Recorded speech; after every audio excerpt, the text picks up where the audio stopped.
This is Tom Fox. I live in the Texas Hill Country. On Friday, July 4th, Kirk County saw the worst flooding it has ever seen. At this point, as I'm recording this podcast, nearly 70 people have been found dead, and there are many, many more people still missing. I'm going to ask you to please consider a donation to the Hill Country Flood Relief Fund. I've listed it in the show notes. I know it's a little bit unusual to make this request, but I can't tell you the tragedy that has unfolded in my home county over the 4th of July weekend. Thank you for your consideration. And now, on to the Daily Compliance News. Daily Compliance News for July 23, 2025. The Is a Pardon in the Wind edition. And we begin with that story from Reuters, which reports that the Attorney General has ordered DAG Todd Blanche to speak with Ghislaine Maxwell about what she might be willing to share with U.S. prosecutors.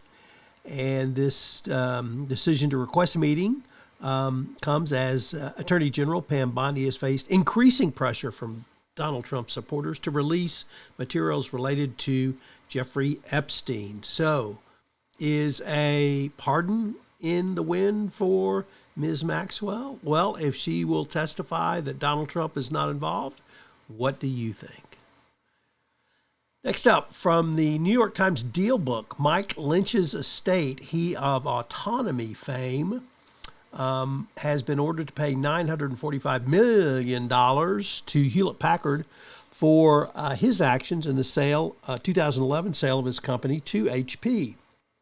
The decision has been delayed for several months due to the death of Mr. Lynch, and now this will come out of his estate, not out of his pocket personally, but it's the amount is far less than the $4 billion sought by HP. The court noted that HP's claim was always exaggerated, but 700 million pounds sterling is still a lot of money.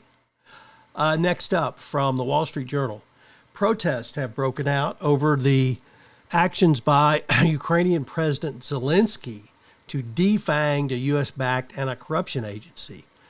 These protests were actually by the Ukrainian people. 1,000 people gathered to protest his actions on this. You have to wonder why he would be doing that and what it has to do with his deal with Donald Trump.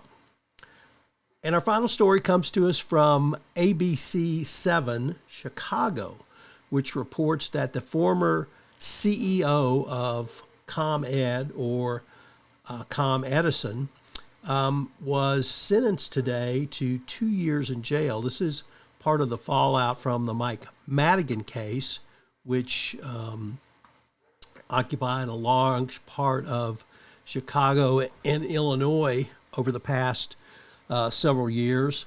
The prosecutor said that she had falsified company records in a scheme to bribe Madigan in exchange for favorable legislation, and she was also convicted on conspiracy charges. And she intentionally participated in a quid pro quo bribery, and she was the one who was paying the bribe. So she is sentenced to 24 months in jail.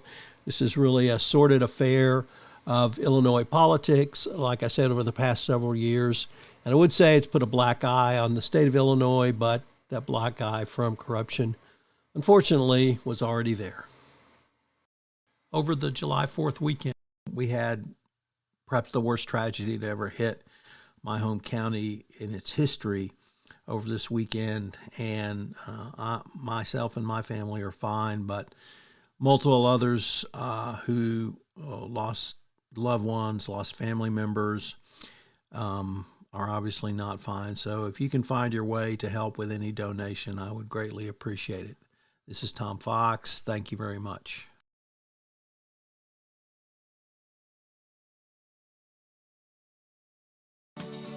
The Daily Compliance News is a production of the Compliance Podcast Network and a proud member of C-Suite Radio. Thanks so much for listening. I hope you'll join me again tomorrow.